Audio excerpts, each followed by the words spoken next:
This is Numa. And this is Muna.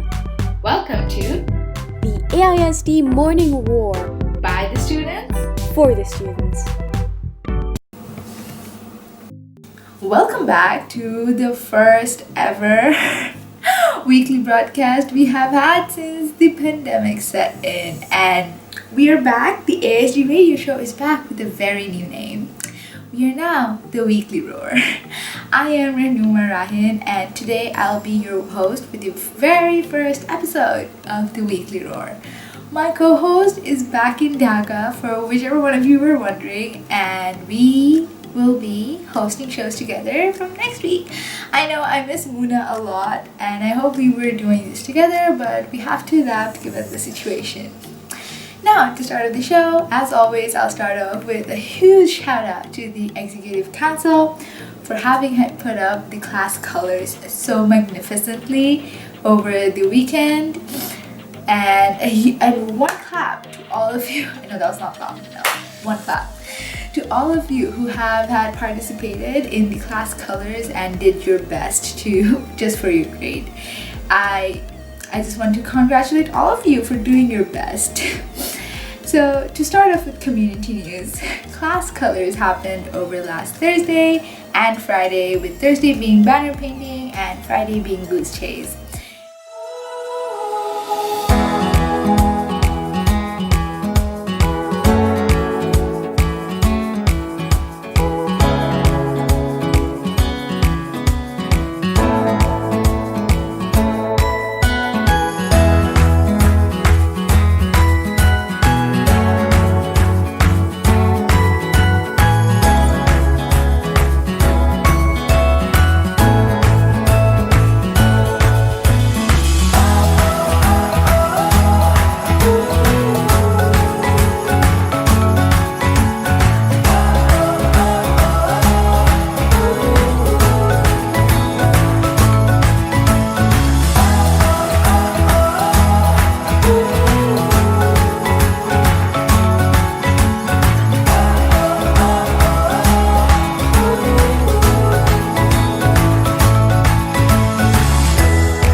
Jungle, you can hear the jaguars rumble.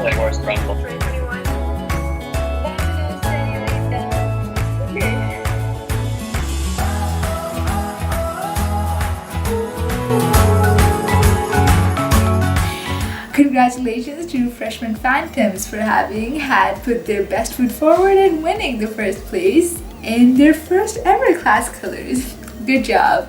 We cannot wait to see how many more wins you will bag. Who knows? Now, that was freshmen. For seniors, last week on November 8th, the seniors completed their extended essay symposium, and that was one of their biggest milestones towards completing the IB. If you are one of the seniors, good job, and I'm proud of you for having had completed the symposium. If you're a junior who attended the symposium, I hope you were able to get through tips and note something down as you work towards your EE the coming semester. For local news, there have been cases filed against men who allegedly have ties to the Bangladesh Nationalist Party and who were throwing bombs around Dhaka city and torching buses, creating havoc. As a second wave of COVID-19 ravages Dhaka, the country stands with Sri Lanka, China, Nepal, and Pakistan in order to collaborate and communicate medicine and information so that all of us can combat the virus together. On a happy note, Saadat Rahman, a 17-year-old Bangladeshi, recently won the International Children's Peace Prize for his work in opening an organization that works towards the prevention of cyberbullying. As a Bangladeshi, I'm really proud of what Saadat has done, and I'm sure the whole world is too. In international news, as you all may have already known, Joe Biden has been elected to be the 46th President of the United States of America, alongside Kamala Harris, who is the first ever female Vice President-elect in the US history. Following the elections, there has been much tension between the 45th President Donald Trump's supporters and President-elect Joe Biden's supporters regarding the legitimacy of the election. Now, much like me, I wonder, as you stay at home, confined, do you think how your classmates might be spending their day? Or teachers, how might they be going about their day while staying at home? Because we no longer get to see them now as much as we would like to. Well, I hope the rest of the community's questions will be answered by Evan, who will be now leading the segment, A Day in the Life. Just for this week, and others in the upcoming weeks will be showing you what they typically do on a day in virtual school, and you'll just be able to see a little bit more of what other people are doing, so maybe you'll pick up some of their patterns that you might like. But yeah, so it's just a fun way to present what you're doing in your day and how you're going through virtual school. You'll see my video after this clip, and hopefully in the next few weeks you'll get some teachers' day in the lives as well. First, I open my curtains, and then I go have breakfast. I put a piece of bread in the toaster, and then once it comes out, I spread peanut butter on it, and then I have it with some juice, and then I watch some YouTube while eating my breakfast. That's pretty much what I do in the morning time.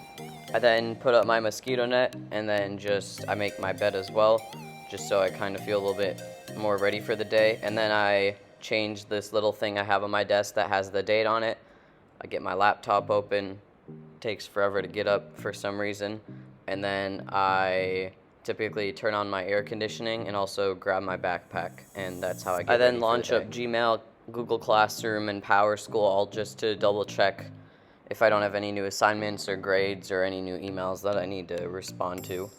So after getting all ready, I just start to do my work and look at Classroom, get my assignments done, so then I can relax the rest of the day if I get it all done. If not, I continue to do work and just take a break for lunch and everything like that. And yeah, I just continue work throughout the day, trying to take as many breaks as possible if I can after a long period of work. Typically, when I'm taking a break from work, I just go on my phone, but when I'm actually done, I'll play the PS4 or play basketball in my room. Thank you guys so much for...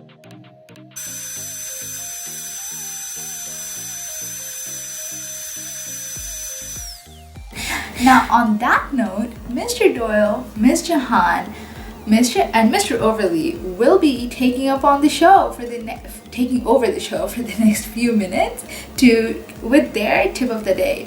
Listen carefully, so you could take up on one, and who knows, it might be just the one for you. And something that I do is when I'm reading an article or reading something on a website or I'm in a meeting, I always like to take notes on the side first. And then what happens with me with learning is it goes from my head, transfer of learning, so I can jot them down. And then I come back to the notes a little bit later on. And it helps me remember what I had written down here and then also what I might type into a note section on a Google Doc. Hey, AISD High School, Mr. Overly, the elementary principal here. So this is a science tip, one that I've always been a little bit curious about. I've always wondered, how do you really distinguish between an alligator and a crocodile? If you're in a pinch and you've got a little bit of an issue and you need to decide what it's going to be, well, here's the tip. By paying attention to whether the animal sees you later or sees you in a while. The tip of the day is be yourself, okay? Just be yourself. Don't worry about what other people might like or not like or think about you. When it comes to, what you wear, what you look like, what you prefer, what you like to do, what you don't like to do, just be yourself. There's nothing cooler than that. Bye. Those were some very interesting tips I've heard, and who knows, I might just take up on one of them. Leave in the current situation where we are all confined at home, many of us may be stressed and feeling restless with not being able to go outside, and maybe some of us are struggling to stay healthy both mentally and physically. For that, in order to help you with that, Eric will now be talking about physical and mental wellness and giving you some tips to go about how to improve upon yours. Hi everyone, my name is Eric. Welcome to Wellness, a segment where you can learn how to stay healthy both physically and mentally during virtual school and during our extended period of staying at home. I know some of you are probably sick and tired of online school or stressed out, so I hope these tips can help you improve your well-being and uplift your emotional state. Number 1. To stay fit physically, you can go exercise. Develop some sort of a workout routine. There are tons of resources online. On YouTube, you can find great exercises that you can do at home without any gym equipment. Or you can go outside and play sports. The AISD field, the rooftop court, and the swimming pool are all open for booking.